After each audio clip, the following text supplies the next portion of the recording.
Good morning, কেমন আছো বলো তো সবাই? আশা করছি সবাই তোমরা ভালো আছো, আর আমরাও না বেশ ভালো আছি। আমার আরও একটি নতুন ব্লগে আবারও তোমাদেরকে স্বাগত জানাচ্ছি। ঘড়িতে বাজে সকাল 6:45। আমি কিন্তু উঠে পড়েছি তখন 6:30 বাজে তখন। আর আজকে মিঠি স্কুলে যায়নি, কারণ ওই বৃষ্টির কারণে আমি আর আজকে ওকে স্কুলে পাঠাইনি। গতকাল রাতে প্রচুর প্রচুর প্রচুর বৃষ্টি হয়েছে। আর এদিকে আমি দেখো সকাল সকাল গোপুসোনাকে তুলে দিয়েছি, আর গোপুসোনাকে তুলে ওনার দোলনাতে বসিয়ে ওনাকে একটুখানি ভোগও নিবেদন করা হয়ে গেছে আমার। এই মুহূর্তে আমি যাব ছাদে ফুল তুলতে। তো ফুল তুলে আসার পর আবার তোমাদের সাথে দেখা হচ্ছে। তো চলো আমার সাথে ছাদে ফুল তুলে নিয়ে আসি। আর যেহেতু বৃষ্টি হয়েছে, ছাদের কন্ডিশন খুবই খারাপ, আস্তে আস্তে করে যেতে হচ্ছে। আর এখানে আমার মাধব এবং রাধামাকেও তোমরা প্রণাম জানিয়ে নিও। উনি যেন সকলের জীবনের সমস্ত সমস্যা দূর করেন এবং সকলকে আনন্দে ভরিয়ে তোলেন। আর এই যে চলে এসেছি এবার ছাদে, সেরকম বেশি ফুল আজকে হয়নি, তারপরেও যতটুকু যা হয়েছে তো চলো সবটাই তুলে নিচ্ছি। আর আকাশে কিন্তু প্রচুর মেঘ আছে, মনে হচ্ছে আরও হবে বৃষ্টি। জানো তো, এতটা বৃষ্টি হচ্ছে কিন্তু না সেরকম ঠান্ডা ওয়েদারটা হচ্ছে না। গরম গরম, এত একটা বাজে গরম পড়েছে যে কী বলি। তো ছাদ থেকে এসে ফুল টুল তুলে আমার এদিকে কিন্তু চা করাও হয়ে গেছে। এবার মিঠির বাবা আর আমি চা খাবো, দুজনা মিলে চা খেয়ে ওর মতো বাড়ি চলে গেছে। আমাকে বেশ কয়েকটা জামা কাপড় ধুয়ে দিয়ে গেছে, যেগুলিকে এখন আমি মেলে দেব। তো জামা কাপড়গুলো আস্তে আস্তে করে মেলে দেবো, বুঝতেই তো পারছো। ওই যে বললাম প্রচণ্ড পরিমাণে পিচ্ছিল হয়ে আছে, যে কোনো সময় পড়ে গেলে হাড় গোড় ভেঙে যেতে পারে। আরও একটা কথা ছিল, আজকে না একটুখানি তাড়াহুড়ো করে কাজ বাজগুলো সারবো, কারণ আজকে একটু একটা জায়গাতে যাওয়ার আছে। কোথায় যাচ্ছি, কখন যাচ্ছি, সবটাই শেয়ার করব তোমাদের সাথে অল্প একটু একটু করে। আর এই মুহূর্তে না আমি ভাত এবং ডালটা কিন্তু চাপিয়ে এসেছি গ্যাসে, কারণ রান্নাটাও আজকে তাড়াতাড়ি করে নেব।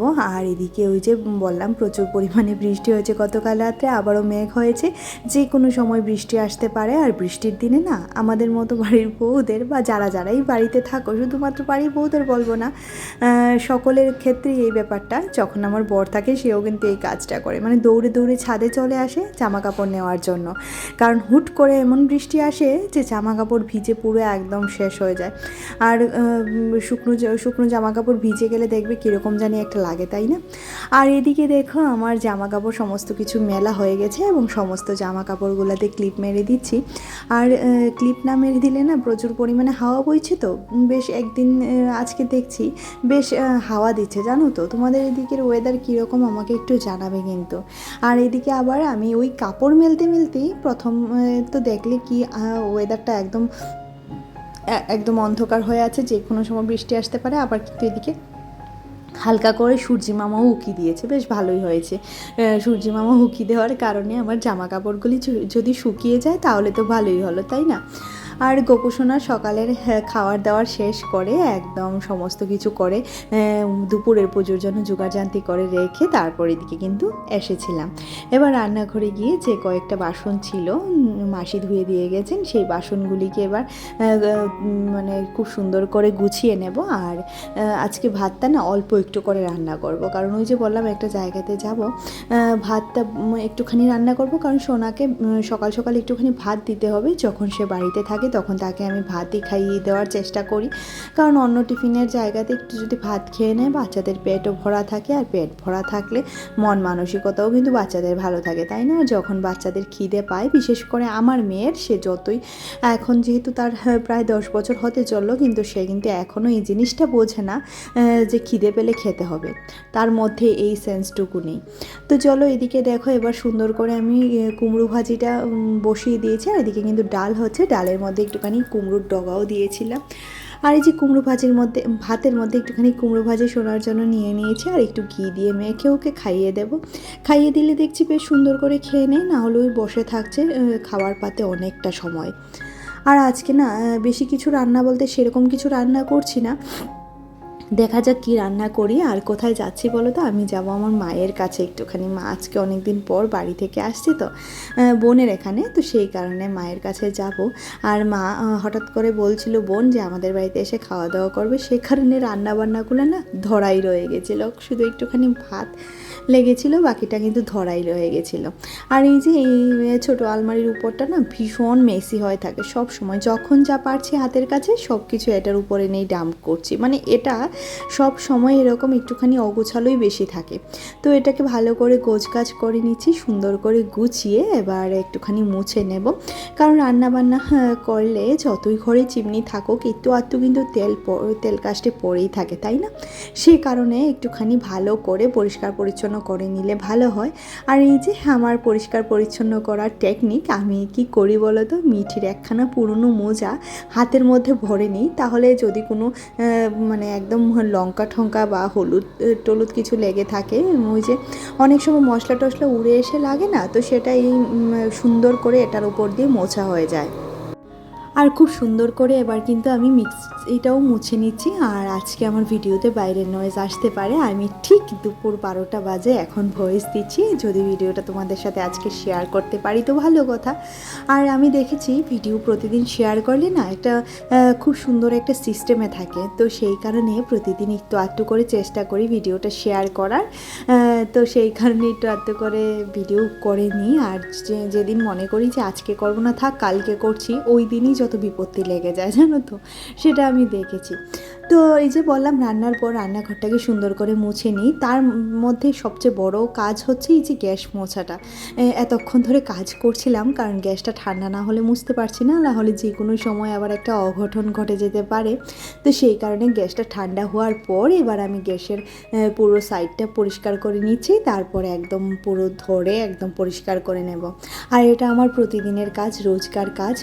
এই কাজগুলি প্রতিদিন করলে কি হয় বলো তো, ডিপ ক্লিন বলে আর কিছু সেরকম থাকে না যে ডিপ ক্লিন করতে হয়। আমি একটু ডিপ ক্লিন মাসে 2 মাসে করি, কারণ আমি প্রত্যেক দিন এগুলি পরিষ্কার করি, প্রত্যেক দিন প্রত্যেকটা জিনিস আমার পরিষ্কার করা হয়। তো সেই কারণে না ডিপ ক্লিন করা হয় না, তা সে তোমাদের সাথে প্রতিদিন একটু একটু করে শেয়ার করি, সেটা তো তোমরা দেখেই থাকো।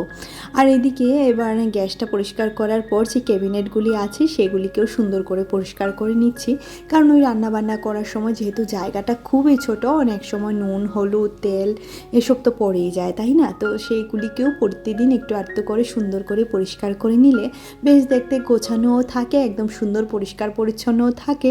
না হলে ওই যে বললাম তেল কাস্টে পরে একদম জিনিসটা দেখতেও একদম অগোছালো লাগে, মানে ভালো লাগে না। তারপর রান্নাঘরের কাজটা অনেকটা এগিয়ে দিয়ে এসেছি মাসিকে, এবার উনি বাসন মাজবেন এবং ঘর মুছবেন, আর আমি এদিকে চলে এসেছি আমার এই বিছানাটাকে তুলতে। এতক্ষণ ধরে বিছানা তোলা হয়নি কেন বলো তো, যেহেতু সোনা আজকে স্কুলে যায়নি, সেহেতু বিছানাটা অনেকটা সময় ধরে পড়াই ছিল, তো সেই কারণে আর সকালে এই কাজগুলি করে যেতে পারিনি। আর বাচ্চা যখন ঘুমায় তখন মানে তাকে ডেকে তুলে তো কোনো লাভ নেই, কারণ উঠে সে তো পড়াতে বসবে না, ওই টিভি দেখতেই বসবে, কারণ পড়তে বসতে গেলে আমার ওকে নিয়ে বসতে হয়, তো সেই কারণে যতটুকু বাবা ঘুমিয়ে থাকে ততটুকুই ভালো। আর এদিকে এবার বিছানাটাকে সুন্দর করে গুছিয়ে নিচ্ছি। আর একটু পরে আমার বোন আসবে, ওর একটুখানি কাজ আছে, আমার এখানে নয় অন্য জায়গাতে কাজ আছে, যেটা আমার বাড়ির খুবই কাছে, তো সেই কারণে ও আসবে। আর ও আসবে বলছিল তোমার এখানে একটুখানি আসবো, একেবারে একসাথে চলে যাব। তো ভালোই হলো, বোনটা আসুক, ওর সাথে একেবারে চলে যাব। জানি না আজকে কতটুকু কি শেয়ার করতে পারবো, কারণ মায়ের জন্য না বেশ 2 দিন ধরে মনটা উচাটন লাগছিল। তার মধ্যে মা বলছিল আজকে নাকি আসার সময় গাড়িটাও ফেসে গেছিলো, তো সেই কারণে একটুখানি টেনশন হচ্ছিল মায়ের জন্য। তো মা আসাতে আসলে কি বলো তো, বাবা যাওয়ার পর না মায়ের মানে মা হয়ে গেছে, সবচেয়ে কাছের মা হয়ে গেছে বাবা, আবার মাই মা।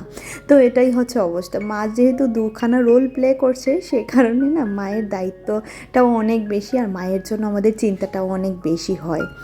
আর এদিকে জামা কাপড়টা একটুখানি গুছিয়ে রাখলাম, যেটা গতকাল সন্ধে পড়ে গেছিলাম, আর এটা গোছানোর একদম এনার্জি পাইনি। গতকাল এত পরিমাণে গরম ছিল যে কি বলবো তোমাদেরকে, বলে আমি বোঝাতে পারবো না, এত গরম ছিল। তো এদিকে দেখো এবার সোফাটাকেও একটুখানি গুছিয়ে নিচ্ছি, এরকম খুব ভালো করে গোছাচ্ছি না, যেহেতু এখানে বসে আমি এডিটিংয়ের কাজটা করব, এখনও আমার এডিটিংটা হয়নি, সে কারণে হালকা করে গুছিয়ে নিলাম। তারপর যখন ঘর থেকে বেরিয়ে যাব তখন ঘরটাকে গুছিয়ে রেখে যাব, নাহলে ফেরত এসে ঘরটা এই অগোছালো দেখবে ভালো লাগে না, তাই না?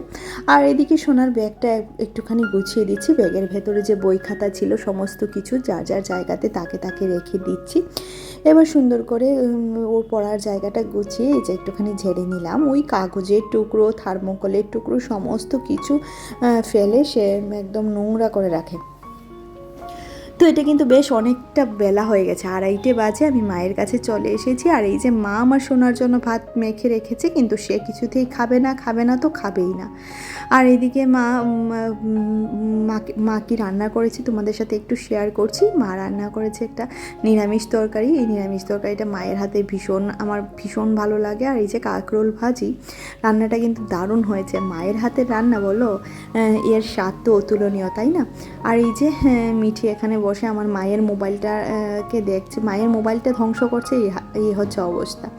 তো মা একটুখানি লেবুটা চিপে দেবে না, আমি মানে লেবুটা কেটে দিচ্ছে আমাকে। তো আমি ভাতটা খেয়ে এদিকে কিন্তু অনেকটা সন্ধে তখন প্রায় 6:30 বাজে। আমি কিন্তু আমার ঘরে চলে এসেছিলাম। আর আসতে না আসতেই যে কী পরিমাণ বৃষ্টি। ভালো হয়েছে কেন বলো তো, যদি মায়ের এখানে থাকতাম তাহলে এই বৃষ্টিটা আমাকে ধরতো আর বাড়িতে আসতে পারতাম না। তো ভালোই হয়েছে, বৃষ্টি পড়ছিল। আর আমার এসে পুজো দেওয়াও হয়ে গেছে। এখন কিন্তু ঘড়িতে প্রায় 7:15-20 বাজে। যখন এসেছিলাম তখন 6:30 বাজে। আর মা খুব করে বলেছিল চা খাওয়ার কথা, কিন্তু আমার আর চা খাওয়া হয়নি। বলছিলাম বাড়িতে গিয়ে খাবো, ওর পাপাও বসে আছে। আসলে এসে দেখি ওর পাপা চা খাবে না বলছিল। তো আমি পুজো দিয়ে একটু পরে চাটা নিয়ে বসবো। চা খেতাম না জানো তো, ওই বৃষ্টি পড়াতে চাটা খেতে ভীষণ ইচ্ছে করলো।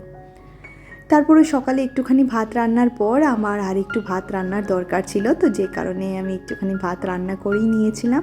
আর এখন খাওয়া দাওয়া করব। দুপুরে যা যা রান্না হয়েছিল সমস্তটাই তো ধরা রয়ে গেছে, কারণ খাইনি তো। আর মাছ রান্না করছি, মাছ ভাজা এবং মাছের ঝোল করেছিলাম দুবেলার জন্য। সেগুলি আজকেই খেতে হবে, যেহেতু আমরা আবার বাসি তরকারি কোনো কিছুই খাই না। সে কারণে এখনই খেতে হবে। এই যে মাছ ভাজা করেছিলাম পেঁয়াজ দিয়ে, তার সাথেই ছোটো ইলিশ মাছগুলি রান্না করেছিলাম। আর এদিকে দেখো ডাল আর কুমড়ো ভাজি। ওরা কিন্তু বসে আছে, মিঠির পাপা এবং মিঠি। তো খাওয়া দাওয়ার পর রান্নাঘরটাকে সুন্দর করে গুছিয়ে রেখে আমি এবার বেরিয়ে যাব, ঘুমিয়ে পড়বো। আগামীকালকে আবারও একটা নতুন ব্লগ নিয়ে তোমাদের সাথে তোমাদের সামনে আজ হাজির হচ্ছি।